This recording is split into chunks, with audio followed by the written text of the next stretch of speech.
Bora resolver mais uma questão então? Vamos lá.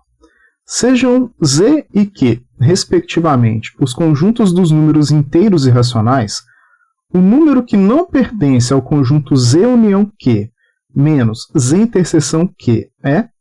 Então, para a gente conseguir resolver essa questão, primeiro a gente tem que entender que conjunto que é esse aqui, né? Que conjunto que é esse? O z união q menos z interseção q. E para a gente entender esse conjunto, a gente tem que saber de conjuntos numéricos, né? Então eu vou fazer um desenho aqui para a gente lembrar como é que são os conjuntos numéricos, beleza? Vem comigo, ó. Então, o conjunto mais básico dos conjuntos numéricos é o conjunto n dos números naturais, que são os números que a gente usa para contar. Então é 1, 2, 3, 4 e aí por diante. Envolvendo o conjunto n dos números naturais, a gente tem o conjunto z, que são os números inteiros, que além dos naturais, tem os negativos também. Então tem 1, 2, 3, 4, tem o 0, e tem o menos 1, menos 2, menos 3, menos 4 e aí por diante.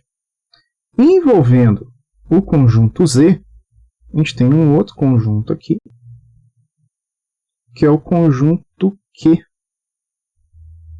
dos números racionais. E o que é esse conjunto q aqui dos números racionais?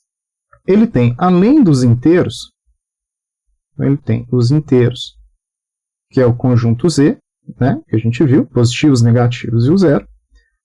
E tem outros números aqui. Então ele tem as frações. Então, frações. O conjunto dos números racionais também é chamado de conjunto dos números fracionários, né? Então as frações também fazem parte desse conjunto. A gente também tem os decimais exatos. O que são esses decimais exatos? Decimais exatos são os números com vírgula, mas que tem um número finito de casas, né? Ele não fica com infinitas casas decimais, ele tem um número certo de casas decimais. E tem um outro tipo de número aqui, que é o número com vírgula com infinitas casas decimais. Mas essas infinitas casas decimais se repetem, ou o mesmo número, ou uma mesma sequência de número o tempo todo. Esse número aí, esse tipo de número, chama dízima. Então, essas aí são as dízimas periódicas.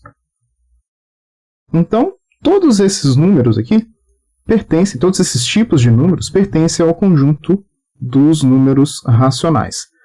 Agora, a gente consegue entender que conjunto que é esse, né? Z união Q menos Z interseção Q. Vamos lá. Z união Q, para a gente começar, são os elementos que pertencem tanto ao Z quanto ao Q. Tanto ao conjunto dos números inteiros quanto ao conjunto dos números racionais. Mas se você prestar bem atenção, o conjunto dos números inteiros está dentro do conjunto dos números racionais.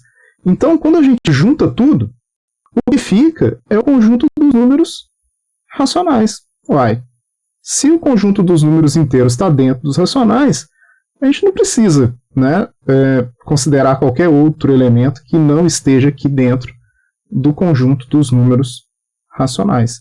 Então, quando a gente junta tudo, fica o conjunto dos números racionais mesmo. A união dos dois é o próprio conjunto Q. Então, aqui, Z união Q corresponde ao próprio conjunto Q. Vamos para a segunda parte. A segunda parte é Z interseção Q. Quer dizer, são os elementos que pertencem a Z e a Q ao mesmo tempo. De novo, olha só, como o Z está dentro do Q, os que pertencem aos dois ao mesmo tempo correspondem ao próprio conjunto Z. Então eu vou marcar aqui de vermelho, ó, vou achurar aqui de vermelho, os elementos que pertencem a essa interseção, que é o próprio conjunto Z. Então, esse aqui é o próprio conjunto Z. O conjunto que a gente procura é Q menos Z. O que isso significa? São os elementos que pertencem a Q, mas que não pertencem a Z. Então, são os elementos exclusivos de Q. Vamos lá? O que a gente viu, que eram os inteiros, frações, decimais exatos e dízimas periódicas. Quando a gente tira os inteiros, o que sobra? Né?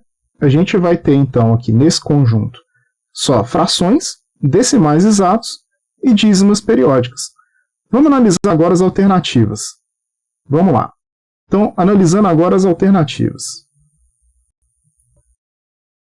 3,14 é um decimal exato. Ele tem um número finito de casas decimais, só tem 2. Então, esse 3,14 pertence ao conjunto. 1,33333 é uma dízima periódica. Repara aqui, olha, que o 3 repete indefinidamente. Então, é uma dízima periódica, pertence ao conjunto. Menos 7/5 é uma fração. Frações também são números que pertencem somente ao conjunto dos números racionais. Beleza, ele está dentro. Agora olha o menos 1. O menos 1 ele é racional também, mas ele também é inteiro. Né? Então, esse elemento aqui, o menos 1, não pode pertencer ao conjunto Q menos E. Então, a letra D é a resposta correta.